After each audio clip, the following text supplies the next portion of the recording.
Finally, a happy story for once. Outbursts of irrepressible joy erupted throughout the exclusive island community of Martha's Vineyard, Massachusetts last night.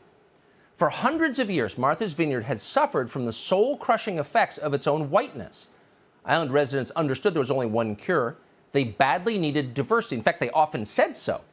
But despite their very best efforts over many years, diversity never came to Martha's Vineyard. As of yesterday morning, that island was 89% white, monochromatic, and utterly homogenous. Nearly everybody there was a rich Democrat. 80% voted for Joe Biden. The median home price was over $1 million. And then, in a single blessed moment, everything changed. Relief arrived from an unlikely source. Governor Ron DeSantis of Florida, having made his own state a paradise, decided to help other states desperately in need. So yesterday, DeSantis sent 50 illegal aliens, most of them from Venezuela, to the Martha's Vineyard airport. There you see Tucker Carlson, well-known white supremacist, launching into this long, sarcastic monologue on Thursday. He was celebrating the move that Ron DeSantis pulled when he sent 50 folks up from Texas to Martha's Vineyard just to prove a point. And we're going to find out just how bad that point is in a minute. But first, Tucker focused on the dishonest and predatory nature. He didn't focus on the predatory nature of this move, but he actually did focus on the racism. Masked in some sarcasm, of course. So let's watch more of what he had to say. Now, massive demographic change will obviously make Martha's Vineyard a very different sort of place, but that's okay. Change is good. Anyone who fears change is racist. We know that for sure because they've told us that for years. First, they can occupy Barack Obama's compound. There is no reason Obama needs that much space. Nobody needs that much space. You could probably fit a dozen immigrant families in Barack Obama's pool house and another 5 or 6 in the pantry. Keep going. Build a soccer field on the lawn, an outdoor goat barbecue by the back door, and bingo, you've got affordable housing. But it won't be enough. The Vineyard is going to need to construct shanty towns for all these new people. But we can't call them shanty towns. Obviously, that's demeaning.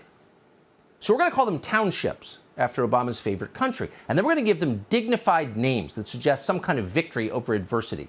Mandela, Cesar Chavezville, Kamala Apopolis. Tucker seems very, very upset. I thought this was a win. I thought this was proving a point. I thought they had a good moment here. But no, he's still very upset.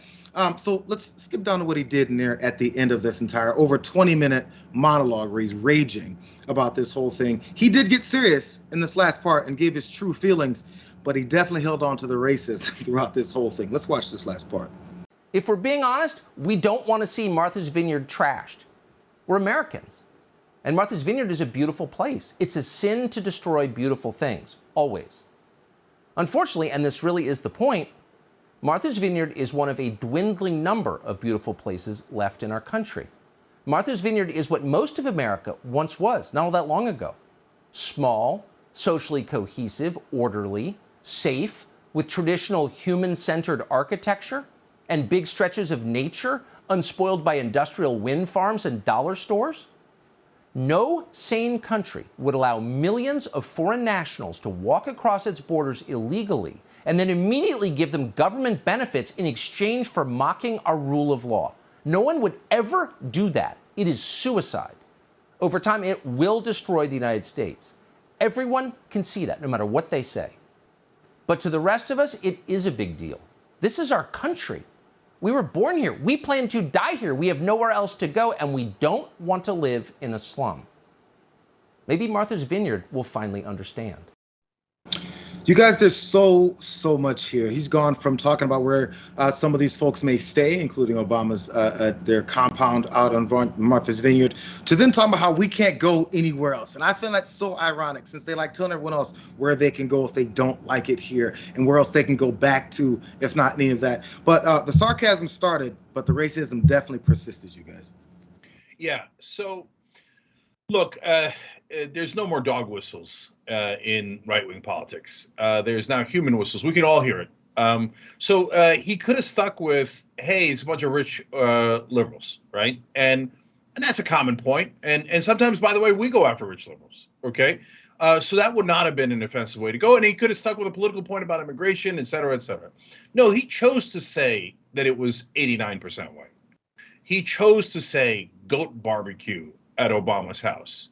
He chose to say shantytown, slums, It'll get trashed. It'll get destroyed. Why? Why are you assuming that immigrants would trash and destroy a place? Now, the reality is immigrants are 4 times less likely to do a crime than native-born Americans like Tucker Carlson. That's a fact. That's a statistical fact. You could look it up, okay? So people like Tucker Carlson commit way more crimes than those people do.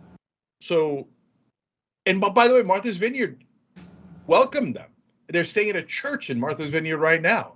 So Martha's Vineyard remains completely untrashed as we speak.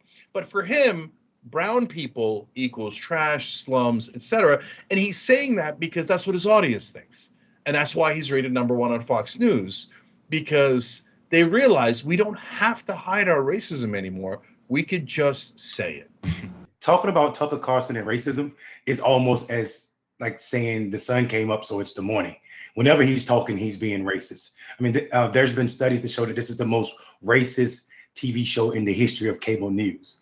This is not my words. This was the subject of an article by the New York Times a few months back. So I think our problem is Tucker Carlson exists because America refuses to challenge the far extreme ends of white supremacy. And now it's no longer far and extreme. It is mainstream politics and also mainstream news. Tucker Carlson went a step further, even than what Cenk just said, if you consider the fact that this man literally said that they're gonna have to build towns for 50 people. First of all, Martha's Vineyard is not even as white as where Tucker Carlson himself lives in Maine. He lives in one of the whitest, if not the whitest states in the nation. So he finds himself in this hidden safe space where he can talk like this and show up in this manner. And it's disgusting. It's disgusting, one, because he continues to implies that white Americans are the only true Americans. White Americans were born here because they are always here. Forgetting the history, the nasty history of how white Americans actually took over America from people that look more like the folk that was shipped up with Florida taxpayers' money from Texas, which is a whole nother conversation. And all trying to make a joke, or what I say should be characterized as human trafficking. This was absolutely disgusting on Ron DeSantis and also Abbott's part. But the fact that the government is not investigating it for that human trafficking element speaks to the whiteness that Tucker Carlson is allowed to spill on his TV and also off air as well. Yeah, Jay, I want to add a little bit more here. So he said, oh, maybe we could rename it Mandela. Mandela is one of the greatest figures in our lifetimes. He liberated a country, universally loved. He did it through peace instead of violence. I mean, you can't. He was a living legend. One of my biggest regrets is that I didn't get to interview Nelson Mandela while he was still alive. But to him, he's just black. And so that means he's poor and he would run a shanty town.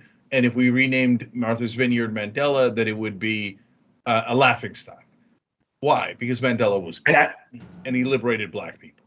And I think it's also important to note that, this idea that Obama's favorite town or country is something where they use shanty towns or they use townships. I think what happens is Tucker Carlson likes to remove all of the problem that white supremacies and whiteness have how they have affected black and brown people. Let me say it a different way. The United Kingdom invaded 90% of the countries of this world. And damn near all of them in Africa. So for him to remove whiteness and America's role because of their ancestors from Europe, and where we find ourselves talking about, people in Africa and other black and brown countries, is absolutely disgusting, and also disregards history completely. It's ahistorical to make these comments, but then again, we are talking about Tucker Carlson, white supremacy, and none of that requires you to have to do anything with facts. There's two real quick things I want to say before we jump to this next story, you guys, because there's number one, it's the same game plan. When it comes to racists, they do the same thing over and over and over again. First of all, I want you guys to look at this article. It's on NPR. We don't have time to get to it now, but it's about reverse freedom rider initiative that the South was pulling off. It mirrors exactly what they're doing today. There's a reason why people like Ron DeSantis don't want people to learn the history, especially in this country, about the way we treated minorities and the most oppressed people ever. So go to that first. But number two, the game plan is always to minimize and to characterize folks like this as not human, as not fully human. So it's going to be shanty towns. It's going to be destruction. It's going to be a disaster to our entire country. If these people see this point of their lives where they see an opportunity, which, by the way, they were lied to be sent up here to Martha's Vineyard when they actually thought they were going to Boston for an opportunity, they're still using human beings as a political pawn. They think this is some kind of win. And number two, Cenk, you were talking about how Tucker Carlson here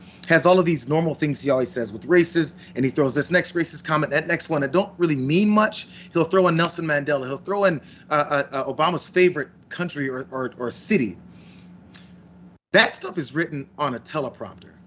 This isn't off the top of his head. This is not him and his intrinsic deep felt racism in his heart. It's there, but it's also written by his producers. And it's put on a teleprompter for him to read for over 20 minutes to go on a racist tirade. It is the plan. It is not an accident. It's nothing that then later, if he had this semblance of any kind of conscience after people are outraged by it, where he can apologize for it. You can't apologize for the plan. That is the plan. It's not an accident. It's written. Yeah. Yeah, Jared, such a great point. Let me add a couple of things to it. So that is Fox News making an active decision to be racist. So, like, for example, yesterday I talked about how, look, just shipping it to the blue states, and if the blue states complain about undocumented immigrants coming in, that's actually a rhetorical political win. We might not like it, but I think that it's a win based on optics for the right wing, right? But Tucker Carlson, that's my opinion. Tucker Carlson couldn't leave well enough alone. Like, they had it. They had people in blue states going, hey, what am I going to do with these undocumented immigrants? That was supposed to be the whole point of this trick, right? This political publicity stunt, right? But nope. Tucker Carlson's like, we got the win, but I've got to add racism on top. I have to. There's no way I can not do it. And guys, if you see a right-winger talking, especially in the media, assume they're lying, because you have a way better chance of being accurate if you assume that. Because look at what he said. Oh, they take all of our government benefits. And every right-winger believes this, because everyone in right-wing media has lied to them their whole lives. Do you know that undocumented immigrants cannot take Social Security and Medicare because they're not documented, but they have to pay it? It comes out of their check anyway. So they actually give more to the American government than they receive in return. And not just that Social Security and Medicare that they get taken out of their checks covers all of their other expenses, even if they wind up having to go to the hospital. I know Tucker Carlson wants them to bleed out and die in the streets instead of letting them go to the hospital and have us treat them, but they actually still put in more money despite that. So you don't have to be emotional. Everything's a goddamn lie. But then I also want to challenge his assumptions. Look at what he says. This is what Martha's Vineyard is what America used to be like. Really? Maybe if you're heir to the Swanson fortune, that's what America used to look like. But America had $1 million homes on average in all of their neighborhoods? No, we didn't. None of us grew up like that, except you, Tucker. And this is basically a rich, right-wing racist man going, I can't believe they let brown people into this neighborhood. Okay, America used to be better than this when we all had multi-million-dollar homes undisturbed by brown people. Well, Jake, I think there was a time when America looked like that. It was called plantations. And I think that's the America that Tucker Carlson is yearning for. And I think, like you said, it's on display. There's no need for dog whistles anymore. People say Donald Trump created this space. I say Tucker Carlson and the lights created the space for Donald Trump to be a candidate and become president in this country. 20 years of this mess from Tucker Carlson is absolutely ridiculous, and they're no longer hiding it. It's on display.